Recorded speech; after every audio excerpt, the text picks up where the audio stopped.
যারা মানুষ হয়ে মানুষ মারে তারা আসলে কখনো মানুষ হইতে পারে না। আপনারা হয়তো ইতিমধ্যেই টাঙ্গাইলের ঘটনাটা হয়তোবা জানেন যে একজন গর্ভবতী মাকে ধর্ষণ করার পর তার গর্ভ থেকে সেই সন্তান বের করার পর সন্তানকে হত্যা করা হয় এবং সে গর্ভবতী মাকে ধর্ষণের পর হত্যা করা হয়। এই যে নৃশংস এই ঘটনা, এর বিচার কে করবে? মানুষ কতটা জঘন্য, পশু, অমানুষ, কতটা হিংস্র, অমানুষ, জানোয়ারে পরিণত হইলে এই কাজ করতে পারে? একজন গর্ভবতীকে ধর্ষণ করার পর তার পেট থেকে সেই গর্ভের সন্তান বের করে তাকে হত্যা করা হয়, তারপরে সেই মহিলাকেও হত্যা করা হয়েছে।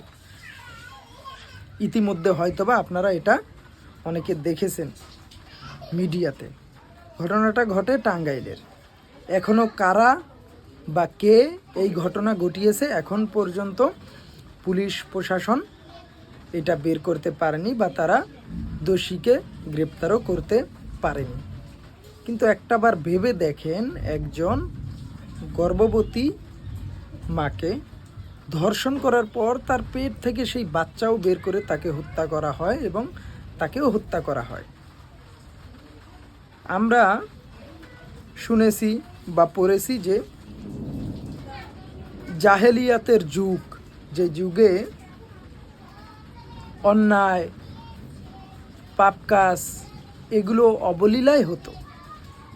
যে আমরা দেখেছি বা শুনেছি যে জাহেলিয়াতের যুগে অন্যায়, অত্যাচার, পাপাচার এগুলো ডালভাত পান্তাভাতের মতো হইতো। এখন আমার মনে হচ্ছে বাংলাদেশে সেই জাহেলিয়াতের যুগকেও হার মানাচ্ছে। বাংলাদেশে যে অবস্থা চলতেছে সেই জাহেলিয়াতের যুগকেও হার মানাবে আপনার এমন একটা ঘটনা কিছুদিন আগে আমরা দেখলাম যে বাবার কাছ থেকে তার সন্তানকে নিয়ে ধর্ষণ করার পর তাকে হত্যা করা হলো, বিচার চাওয়ার পরে আবার ধর্ষণ করে তাকে হত্যা করা হয়। এরপরে আমরা দেখলাম যে বর্তমানে বাংলাদেশে একটা ট্রেন্ডিং হচ্ছে শিশুদেরকে ধর্ষণ করার পর হত্যা করা হচ্ছে। এবং বিশ্বাস করেন যে গতকাল রাতের যে ঘটনাটা দেখলাম আমি, এটা আসলে ছবিটা বা এটা মিডিয়াতে দেওয়ার মতো না।